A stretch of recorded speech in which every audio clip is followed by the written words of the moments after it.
हमारे शरीर में सूक्ष्म शरीर में व्याप्त कारण शरीर के रूप में विचार शक्ति सब शक्तियों से श्रेष्ठ है। कई प्रकार की शक्तियां हैं, जैसे प्राण शक्ति, शारीरिक शक्ति, ज्ञान शक्ति आदि। ज्ञान शक्ति में ईश्वरीय ज्ञान व भौतिक ज्ञान दोनों का समावेश है। ज्ञान अपने आप में स्थिर शक्ति है जिसे अर्जित करके व्यवहार में लाना होता है। ईंधन शक्ति जैसे बिजली, भाप, कोयला, पेट्रोल, डीजल इत्यादि, जो कि वाहनों के लिए ऊर्जा शक्ति है।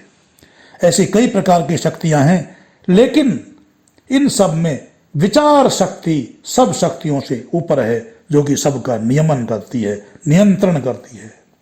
इसलिए कहते हैं नॉलेज इज पावर, यानी ज्ञान या जानकारी अपने आप में एक शक्ति है। यदि हमारे विचार चल रहे हैं तो जीवन चल रहा है, यदि विचार स्थिर हैं तो जीवन स्थिर है, यदि विचार नकारात्मक हैं तो जीवन नकारात्मक है। हमारे विचार जिस दिशा में जा रहे हैं, हमारा जीवन भी उसी दिशा में चलने लग जाता है।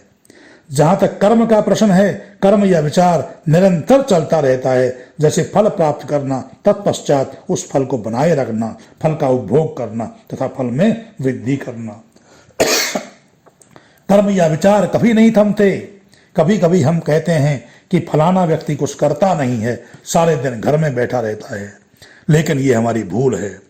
मनुष्य यदि अकेले में बैठे बैठे विचार कर रहा होता है तो वह कर्म ही कर रहा होता है।